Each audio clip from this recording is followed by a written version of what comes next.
You are protecting someone right now. You have decided they cannot handle what you are carrying, so you are carrying it alone. You call this love. Welcome to the Stoic Compass. I am EPICTETUS, and today I am joined by Carl Jung and LAOZI. Today we are examining what silence are you keeping to avoid being a burden, and what does that cost the people who love you? Let us be clear about what is happening. You have made a decision on behalf of another person. You have decided what they can bear, what they are capable of, what they deserve to know. And you made that decision without asking them. That is not love. That is control, dressed in generous clothing. You are not protecting them. You are protecting yourself from the discomfort of being seen. The moment you name it honestly, you will recognize the move. You have performed it before. I would not dismiss the motive so quickly. What you are calling control, I would call something more complicated. When a person goes silent to spare another pain, they are often reenacting something very old. Perhaps they learned early that their needs created disruption. Perhaps they were told, directly or indirectly, that their suffering was an imposition. The silence is not simply a choice made in this moment, it has roots. And those roots matter enormously if you want to understand what is actually happening.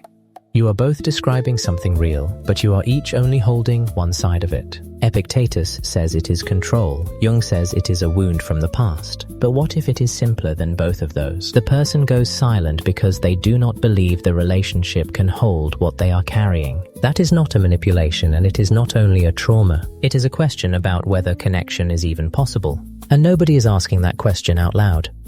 That question needs to be asked out loud. That is exactly my point. You do not ask it because you have already answered it for yourself, in your own head, without any evidence. You have conducted a trial in a closed room and handed down a verdict. The other person was not present for their own defense. You decided they would fail the test before you gave them the test, and now you call that protection.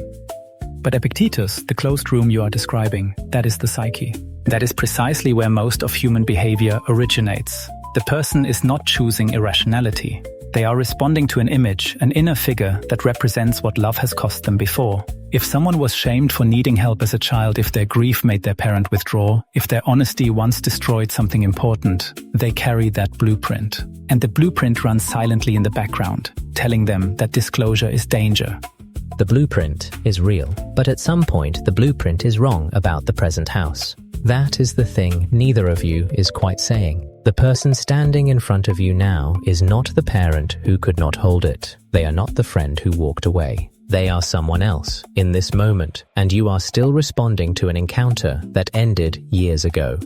Which is why the action matters, not the analysis, not the archaeology, the action. You are silent right now. Will you be silent tomorrow? The moment you choose to speak, you have interrupted the pattern. You do not need to understand every root of the thing before you do it. You just need to open your mouth and say one true sentence to someone who cares about you. What is stopping you from doing that today? What is stopping them is that they do not experience it as a choice. That is what I keep trying to say. You speak as though they are standing at a clear crossroads with a sign that reads, speak, and a sign that reads, be silent, and are simply selecting the wrong path out of weakness. But the pattern is not experienced that way from the inside. From the inside, the silence feels like the only responsible thing. It feels like integrity. It feels like strength. That is what makes it so durable. The person is not failing to be brave. They genuinely believe they are being brave. That is the trap. Yes. Silence that started as care becomes a wall. And here is what is strange about that wall. The other person can feel it. They do not know what is on the other side, but they know something is there. They can sense the distance, and so they begin to protect themselves too. They pull back, they stop asking, and eventually, both people are standing on opposite sides of a wall that neither of them built on purpose.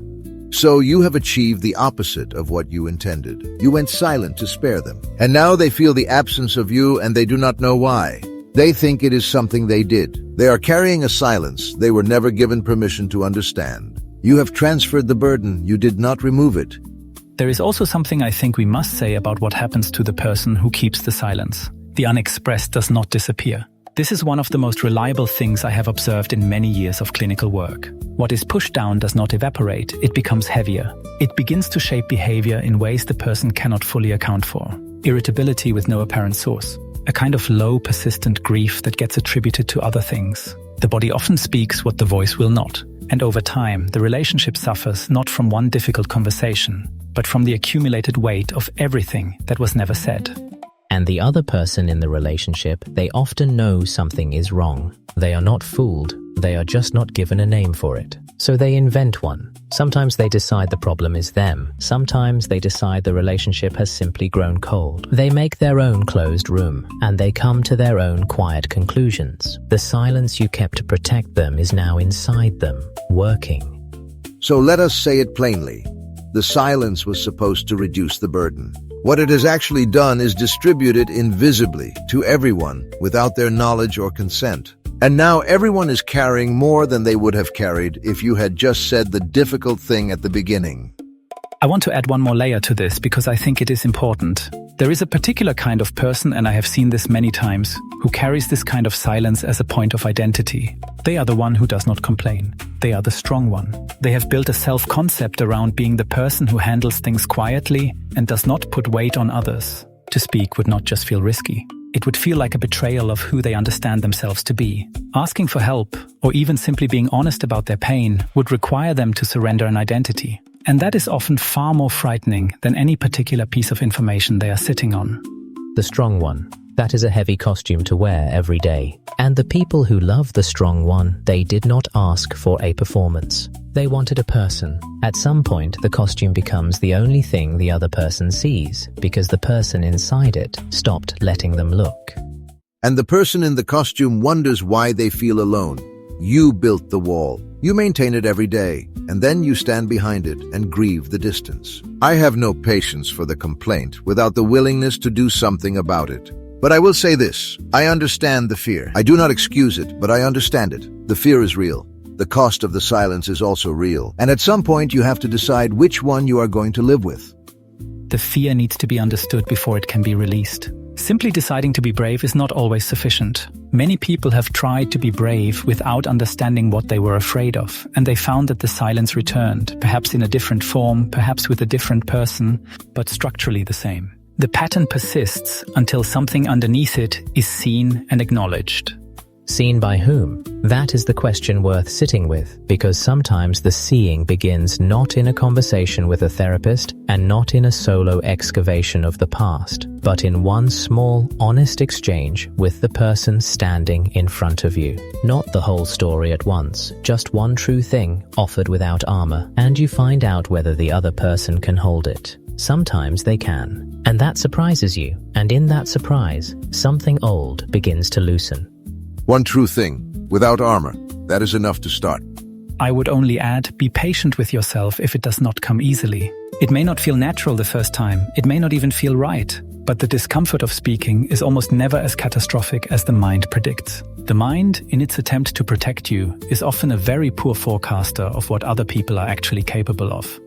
The people who love you are not as fragile as your fear has made them. You have been protecting an image of them, not the actual people. The actual people have been waiting, sometimes for a very long time, to be let in. And while you were waiting to feel ready, they were changing. Circumstances were changing. The moment you kept saving for was moving. It is always moving. There is no version of this where waiting becomes easier. There is only the decision made on an ordinary day with imperfect timing to say the true thing anyway. The timing will never feel right. I want to be honest about that. There is no ideal moment that arrives fully prepared for you. The internal readiness you are waiting for is itself sometimes a symptom of avoidance. You wait for certainty about how it will go, and certainty of that kind does not exist. What exists is the other person here now with their own needs and their own quiet sense that something is being withheld. You cannot control how they receive it. You cannot know in advance what will happen. But the withholding is not neutral either. You have been treating silence as the safe option. It is not safe. It is just familiar. Familiar is not the same as good. Let us be very precise about that. You have confused comfort with wisdom. The silence feels stable. It has been your habit for a long time. But stability is not the same as health, and habit is not the same as choice. There is also something I want to name about the people on the other side of this silence. The ones who love the person who has gone quiet. They often sense that something is wrong and conclude in their own quiet interior that they are not trusted. That is the wound they carry. Not the knowledge of the secret, but the experience of being kept outside of it. It communicates something they will interpret, rightly or wrongly, as a judgment about whether they are capable of being trusted with the person they love. They wanted to be someone you could lean on. You never gave them the chance to find out whether they were. That is something you took from them as much as something you took from yourself. Then stop taking it. That is the simple thing underneath all of this complexity. You do not have to resolve the whole history. You do not have to excavate every root. You do not need a perfect understanding of why you do this. You simply have to decide once to say a true thing to someone who loves you, and then see what happens. All of this debate, and we have not yet said the thing that the person listening most needs to hear. Let us say it now. The silence you are keeping is not protecting anyone. You have told yourself it is, and the story is convincing because it is built on something real. You do not want to be a burden. You do not want to exhaust the people you love. That instinct came from somewhere, and it is not pathological. But it has curdled into something that harms the very people it was meant to spare. Here is what actually happens when you go silent. The people who love you feel the distance. They do not know its name, so they give it one. Sometimes they name it as rejection. Sometimes they name it as proof that they are not close enough to you to matter. They carry that conclusion quietly, the same way you are carrying your secret. And the relationship contracts, not because anyone chose distance, but because the silence created it. The part of you that believes you are unworthy of being held, that believes your needs are too much, that believes strength means never letting anyone see you struggle. That part is not telling you the truth. It is telling you a very old story, learned long before you had the language to question it. The people who love you are not as fragile as that story says they are. They may surprise you. Today, try this. Identify one person in your life who would want to know what you are carrying. Not to fix it, just to know, and say one true sentence to them. Not the whole thing, one sentence. Watch what happens when you let someone in just that far. You went into this episode carrying something you have not named out loud. You may still be carrying it. That is your choice, and it will remain your choice tomorrow. But now you know what that choice costs. Not just you, but the people on the other side of your silence, the ones who are interpreting your distance and coming to their own conclusions. You are not protecting them. You are deciding for them. The one true sentence is already in you. You have known it for a while. The only question is whether you will say it to the right person before the moment passes. If today's conversation has served you, take it further. Pay Attention by C. Trebu, 12 Lessons in the Practice of Seeing Clearly. Available now on Amazon.